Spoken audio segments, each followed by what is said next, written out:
देखिए गाइस, यहाँ पर एक हेडलाइन है। ये फ्रंट पेज है, हिंदुस्तान टाइम्स का फ्रंट पेज ही है। ओके, अब देखिए, इसको समझिए क्या लिखा हुआ है।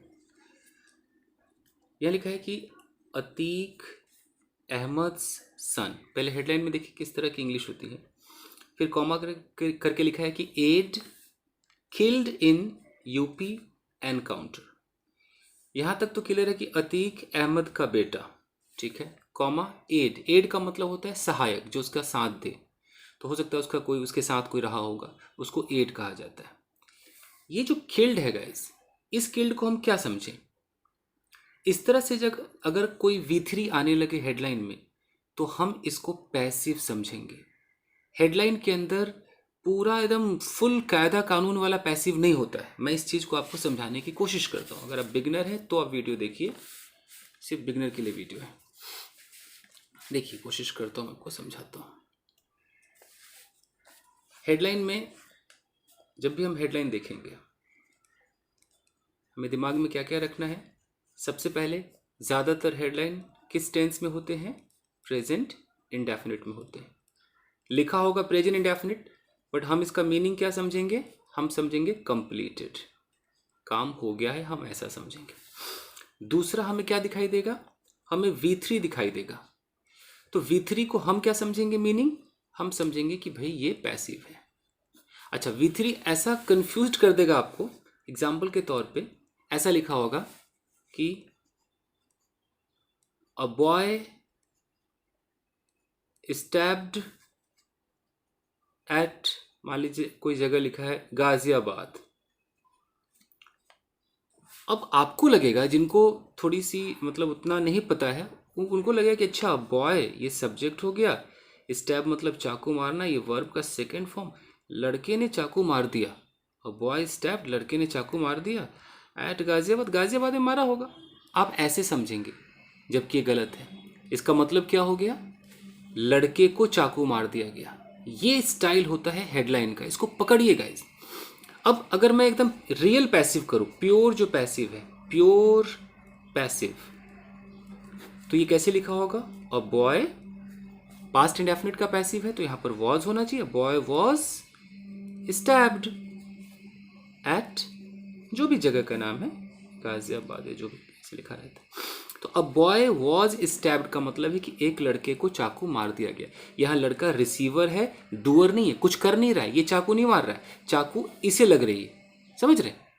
लेकिन हेडलाइन में ये आपको इतना वाज वर और हैव बीन हैज बीन ये हेडलाइन में नहीं मिलेगा, शॉर्टकट मिलेगा।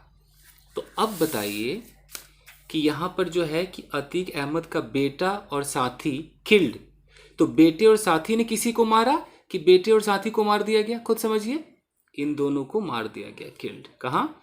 यूपी के एनकाउंटर, एनकाउंटर हुआ वो, उसमें दोनों मारे गए। क्लियर है? ये पैसिव है। अब हेडलाइन मतलब अब जो मेन आर्टिकल है वहाँ आपको पूरा ग्रामर दिखाई देगा। पर देखिए, यहाँ लिखा हुआ है कि Uttar Pradesh police on Thursday shot dead the son of gangster turned politician Atiq Ahmed. Okay, comma करके लिखा है कि असद अहमद। क्या मतलब हुआ कि उत्तर प्रदेश पुलिस ने थर्सडे को शॉट, यहाँ पर आपका पास्ट इंडेफिनिट टेंस हो गया, शूट का सेकेंड फॉर्म शॉट है। शॉट डेड यानी कि गोली मारकर हत्या कर दी। द सन, किसको मारी? Shot dead whom? The son of gangster turned politician, जो गैंगस्टर से पॉलिटिशियन में तब्दील हो गया, उसके बेटे को मार दी। Shot dead the son of, ठीक है, कौन था पॉलिटिशियन? अतीक अहमद के बेटे को मार दी। फिर कॉमा करके उस बेटे का नाम क्या है? तो असद अहमद नाम। यहाँ तक क्लियर है? अब यहाँ पर कॉमा है, यहाँ पर ये हु लगा हुआ है। अब जो हु से सेंटेंस शुरू होगा, ये रिलेटिव प्रोनाउन होते हैं और ये एडजेक्टिव क्लॉज बनाते हैं। तो who is wanted in a high profile murder case, ये कॉमा। तो इस कॉमा से इस कॉमा तक ये हम क्या मान के चलेंगे? ये हमारा क्या है? रिलेटिव प्रोनाउन और एडजेक्टिव क्लॉज है। ये असद अहमद के बारे में बता रहा है। कौन सा असद अहमद? वही हु इज वांटेड, जो कि वांटेड है किस चीज में? इन high profile murder case, high profile murder case में वांटेड है।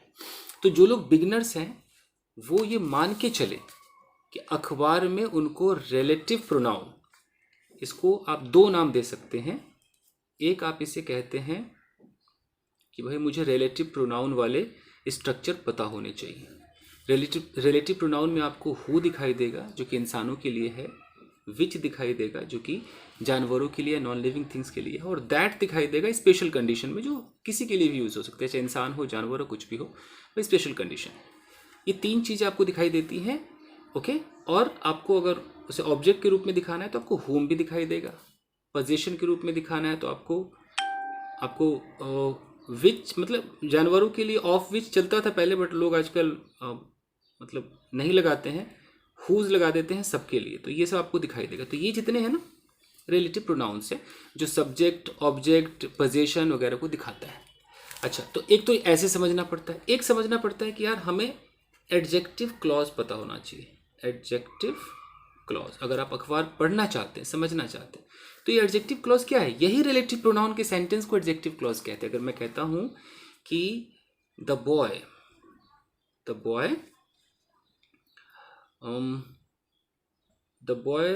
हैज़ बीन अरेस्टेड, अगर मैंने एक सेंटेंस बोला the boy has been arrested, इसका क्या मतलब हुआ कि एक लड़के को गिरफ्तार कर लिया गया है। प्रेजेंट परफेक्ट का पैसिव है, ठीक है। अब अगर मैं यहाँ पर बोलूँ कि द बॉय, यहाँ मैं चाहूँ तो एक कॉमा लगा दूँ और यहाँ लिखूँ कि who has killed many people, फिर एक कॉमा लगाओ और यहाँ पर लिखूँ हैज़ बिन अरेस्टेड। अब क्या हो गया भाई, ये जो who has killed many people, ये जो एक्स्ट्रा इंफॉर्मेशन है ना, यही एडजेक्टिव क्लॉज है। देखिए हु से शुरू हुआ, हु एक रिलेटिव प्रोनाउन है, हु इंसान के लिए होता है, तो यहाँ द बॉय इंसान है, तो सेंटेंस तो अभी भी वही है कि the boy has been arrested, लड़के को गिरफ्तार कर लिया गया है, लेकिन हम एक स्पेशल बात, एक्स्ट्रा बात बता रहे हैं कि कौन सा लड़का, अच्छा वही जिसने कई मर्डर किए, कई लोगों का कत्ल किया। तो ऐसे हु से बताना पड़ता है, ज़रूरत पड़ती है दोस्तों, अखबारों में चाहिए ही चाहिए, तो आपको सीखना पड़ेगा, आप बच नहीं सकते, यू कैनॉट इवेड इट। चलिए आगे देखें।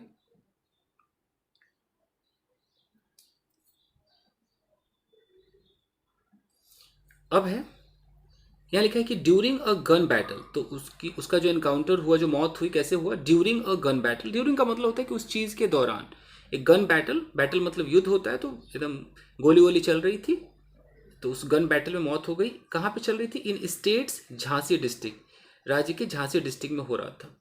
तो ये जो चीज़ है यहाँ लिखा है कि sparking a political storm over the controversial encounter. अब ये स्पार्किंग, ये आईएनजी क्यों लगा हुआ है? अब इसको आपको पूरा देखना पड़ेगा यहाँ तक। ये तो रिलेटिव प्रोनाउन वाला तो यहाँ पे ख़त्म हो गया, आप इसको तो छोड़ दीजिए। सेंटेंस कहाँ पर है? यही है ना कि पुलिस ने असद अहमद को मारा, जो किसका, गैंगस्टर का बेटा असद अहमद को मारा। अब यहाँ से आइए, ये तो रिलेटिव प्रोनाउन को छोड़िए, मारा ड्यूरिंग अ गन बैटल, ठीक है, गन बैटल के दौरान मारा। कहाँ मारा? झांसी डिस्ट्रिक्ट में मारा।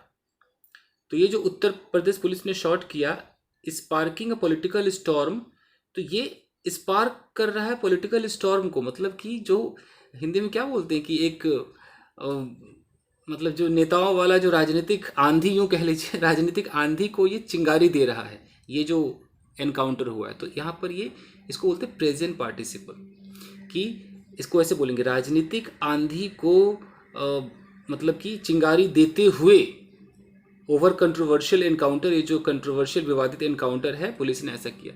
तो ये कैसे यूज़ होता है मैं आपको बताता हूँ। अखबारों में ना प्रेजेंट पार्टिसिपल आजकल बहुत यूज़ होता है, देख लीजिए। तो क्या क्या आपको दिमाग में रखना है कि भाई एडजेक्टिव क्लॉज भी यूज़ होगा, अखबार अगर आप पढ़ेंगे तो प्रेजेंट पार्टिसिपल भी यूज़ होगा। इसमें क्या होता है कि वर्ब है और वर्ब में आईएनजी लगता है। अच्छा, मैं बार बार कहता हूँ कि ये वीडियो वही लोग देखें जो बिगनर्स हैं, जो पहले मेरे वीडियोस देख चुके हैं अखबारों के, वो एडिटोरियल का वेट करते हैं। मैं एडिटोरियल नहीं पढ़ाता हूँ, ना के बराबर पढ़ाता हूँ, क्योंकि बहुत ही बोरिंग होता है। मैं सिर्फ चाहता हूँ कि जो बिगनर्स हैं, जिनकी हालत ख़राब है अंग्रेज़ी में, वो अभी ये समझें। उनके लिए सिटी न्यूज़ फ्रंट पेज, ये सब अभी जरूरी है, एडिटोरियल अभी जरूरी नहीं है। तो एडिटोरियल बहुत सारे चैनल्स आप वहाँ देख सकते हैं। देखिए वर्ब में आईएनजी के साथ ही शुरू होता है। जैसे अगर मैं बोलूँ कि लोगों को देखते हुए उसने कुछ कहा, तो लोगों को देखते हुए हम कैसे बोलेंगे? या तो सी में आईएनजी लगाइए कि seeing the people, seeing the people, उसने कुछ कहा, ही सेड समथिंग। तो यहाँ पर ये जो आईएनजी आप देख रहे हैं ना, ये सीइंग द पीपल, ये एक एडजेक्टिव का काम करता है, इसलिए हम सी में आईएनजी लगा सकते हैं। वैसे सी में आईएनजी नहीं लगता बट लगा सकते हैं। जैसे मैं बोलूँ कि लोगों को संबोधित करते हुए प्राइम मिनिस्टर ने कुछ कहा, तो ऐसे आपको दिखाई देगा न्यूज़पेपर में। एड्रेस मतलब होता है संबोधित करना, तो addressing the people, addressing the people, the prime minister said something. Okay, तो ये आपको दिखाई देगा ही देगा। तो उसी तरीके से है कि स्पार्किंग अ पॉलिटिकल स्टॉर्म का मतलब है कि राजनीतिक आंधी को चिंगारी देते हुए। ठीक है, अब आगे बढ़ते हैं। अब देखिए पुलिस सेड, पुलिस ने कहा, the encounter occurred, past indefinite tense का इस्तेमाल देखिए, एनकाउंटर हुआ, अकर मतलब होना, एट 12:45 PM, दोपहर के 1:15 हुआ। अब है कि व्हेन 2 टीम्स इंटरसेप्टेड असद, जब 2 टीमों ने, इंटरसेप्ट मतलब कि उन्हें रोक लिया, असद को घेर लिया। असद, अच्छा असद के बाद यहाँ कॉमा लगा के लिखा है 19। ये जो कॉमा है गाइस, ये बहुत इंपॉर्टेंट होता है, इसको बोलते हैं एपोजिशन। ये कह रहा है कि असद जो कि 19 साल का था, तो ये एपोजिशन भी आपको अखबारों में मिलेगा। हर छोटी चीज आपको बताना चाहता हूँ। आइए देखते हैं। देखिए हाँ, यहाँ से देखिए एपोजिशन, लिस्ट बना लीजिए कि अखबार में आपको क्या क्या चाहिए। एपोजिशन का मतलब है एक्स्ट्रा इंफॉर्मेशन, एक्स्ट्रा इंफॉर्मेशन। जैसे अगर मैं कहता हूं कि माई फ्रेंड, माई फ्रेंड, तो यहां कहता हूं कि वेंट टू मार्केट। ठीक है, मेरा दोस्त मार्केट गया। ओके, मान लो यस्टरडे लगा दो, पास्ट कर दो, टाइम बता दो, कल मेरा दोस्त मार्केट गया। अब अगर मैं बोलूं कि मेरा दोस्त, यहां पर मुझे इसकी उम्र दिखानी है, तो मैं अब ये पूरा एडजेक्टिव क्लॉज लगा के बोलूंगा तो थोड़ा बोरिंग सा लगेगा। मैं एक यहाँ कॉमा लगाऊंगा, मान लो 20 साल का है तो यहाँ 20 किया, फिर एक कॉमा लगाया, फिर लिख दिया वेंट टू मार्केट यस्टरडे। मेरा दोस्त, my friend 20 went to market yesterday. 20 से पता चला अच्छा मेरा दोस्त जो कि 20 साल का है मार्केट गया। तो रिटन इंग्लिश में बहुत यूज होता है, स्पोकन में आप जैसे बोले। अब अगर मुझे एक और इन्फॉर्मेशन देनी है कि मेरा दोस्त वो एक सॉफ्टवेयर इंजीनियर है, तो मैं चाहूँ तो एडजेक्टिव क्लॉज लगा सकता हूँ कि who is a software engineer, but मैं छोटा बोलना चाहता हूँ तो मैं कॉमा लगाऊंगा, सीधा लिखूंगा अ सॉफ्टवेयर इंजीनियर, एक कॉमा यहाँ लगा दो, फिर वही कहानी, वेंट टू मार्केट यस्टरडे। तो अभी भी तो बात वही कि मेरा दोस्त मार्केट गया था कल, लेकिन मेरा दोस्त एक एक्स्ट्रा इन्फॉर्मेशन, कौन? A software engineer, software engineer है वो। तो ये बहुत यूज होता है, एपोजिशन कहते हैं। ठीक है जी, आइए देखते हैं।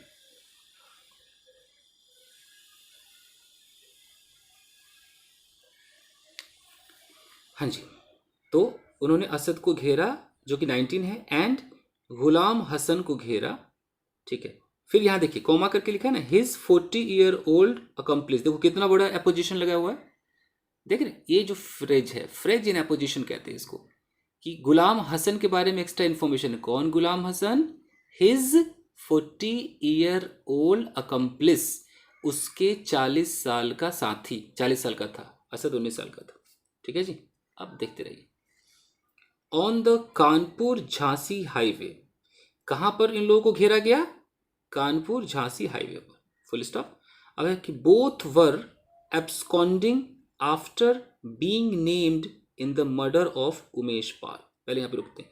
बोथ वर एब्सकॉन्डिंग, दोनों, एब्सकॉन्डिंग है एडजेक्टिव का काम कर रहा है कि दोनों भागे हुए थे, भगोड़े थे, एब्सकॉन्डिंग थे। कब कब से? After being named. Being named का मतलब है कि जब उनका नाम आया, उनको, मतलब अगर मैं बोल दूं कि बीइंग बीटन, तो जब उन्हें पीटा गया, तो बीइंग नेम्ड जब उनको नाम दिया गया, इन द मर्डर, जब उनका मर्डर में नाम रखा गया, किसके मर्डर में? ऑफ उमेश पाल के मर्डर में। अब यहाँ फिर एक कॉमा देखिए, आपको एपोजिशन दिखाई देगा। उमेश पाल कौन है? अ लॉयर, एक लॉयर है।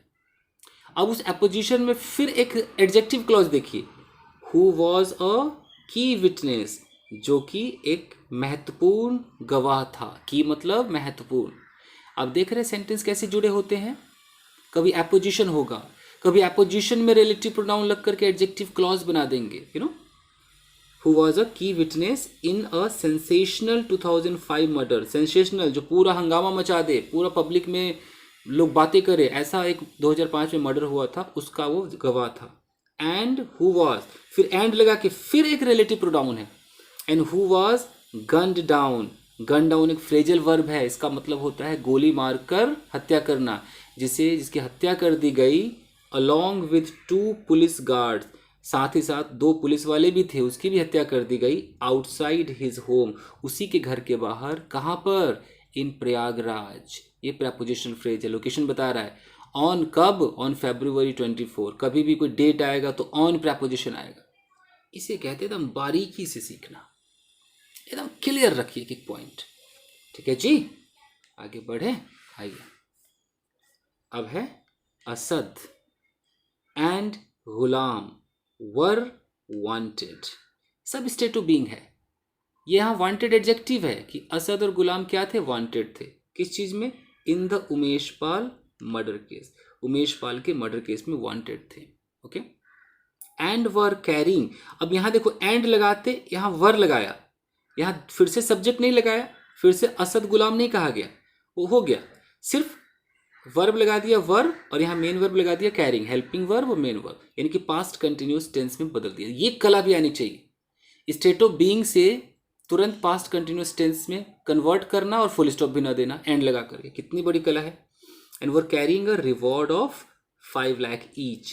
कैरिंग अ रिवॉर्ड का मतलब होता है कि उनके सर पे इनाम था, बाउंटी था, 5 लाख रुपए प्रत्येक के सर पे इनाम था, उसको वो लोग कैरी कर रहे थे। दे वर किल्ड, पास्ट इंडेफिनिट का पैसे, उन्हें मार दिया गया इन एन एनकाउंटर। एनकाउंटर में किसके साथ एनकाउंटर था? With an UP STF team, UP के एसटीएफ टीम के साथ। Said special director general law and order Prashant Kumar, जो डायरेक्टर जनरल हैं, उन्होंने कहा, प्रशांत कुमार ने ये बात कही। ठीक है, आगे देखिए। The encounter. अब एनकाउंटर के बाद यहां पर हाइफन लगा है, फिर लगा है कि विच केम। ये विच क्या है भाई? रिलेटिव प्रोनाउन है। द एनकाउंटर हमारा सब्जेक्ट है, तो इसका वर्ब कहाँ है भाई? तो वर्ब अभी ढूंढते हैं कहां पर है। ये वर्ब नहीं है, ये कुछ भी नहीं, ये बस एक एक्स्ट्रा इंफॉर्मेशन है। तो the encounter which came at the same time, ये एनकाउंटर उसी वक्त हुआ, उसी वक्त के सामने आया। Same time Atiq Ahmed and his brother Khalid Azim alias Ashraf. अच्छा देखिए, अभी भी एनकाउंटर के बाद इसका वर्ब नहीं मिल रहा है। एक्स्ट्रा इन्फॉर्मेशन क्या है कि एनकाउंटर जो सामने आया, केम एट द सेम टाइम, उसी वक्त आया जब अतीक अहमद और उसका जो भाई है जिसका नाम है खालिद अजीम एलियस अशरफ। एलियस का मतलब होता है उर्फ, तो इसको अशरफ भी कहा जाता है। Were being produced, past continuous का पैसिव, पैसिव भी आना चाहिए। वर बीइंग प्रोड्यूस्ड, उन्हें प्रोड्यूस किया जा रहा था इन अ प्रयागराज कोर्ट। जब प्रयागराज कोर्ट में प्रोड्यूस किया जा रहा था, तब द एनकाउंटर, अभी भी इसका वर्ब किधर है? ये है ट्रिगर। देखिए, ये सब्जेक्ट, वर्ब कहाँ है? ट्रिगर्ड। और बीच में क्या था? ये एक्स्ट्रा इंफॉर्मेशन। ये है न्यूज़पेपर का स्टाइल, आपको आना चाहिए।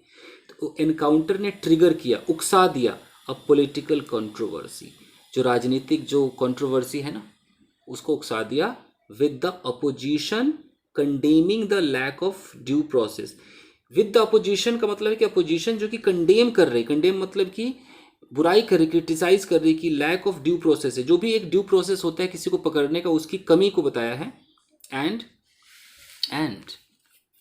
डिमांडिंग अ प्रोब, और अपोजिशन प्रोब यानी कि जांच का डिमांड कर रही है इनटू द इंसिडेंट, की इस घटना में जांच हो। क्लियर है जी? But the government backed the police.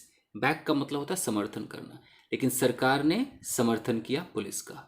And chief minister Yogi Adityanath praised, past indefinite, तारीफ की, किसकी तारीफ की? The special task force, special task force की। दैट शॉट डेड, ये दैट पता है क्या है? रिलेटिव प्रोनाउन है, ये एडजेक्टिव क्लॉज बना रहा है। टास्क फोर्स के बारे में कह रहा है, वो टास्क फोर्स दैट शॉट, इसने गोली मार दी, शॉट डेड यानी कि गोली मारकर हत्या कर दी असद एंड गुलाम की। अबे कंग्रेचुलेशंस टू यूपीएसटीएफ, तो कंग्रेचुलेशंस जो है यानी कि जो बधाइयाँ हैं वो यूपीएसटीएफ को है। This was the fate of the killers, ये उनकी किस्मत थी, उन किलर्स की किस्मत थी, of Umesh Pal advocate and police personnel, जो भी उमेश पाल एडवोकेट और पुलिस वालों को जिन किलर ने मारा था उनकी किस्मत थी।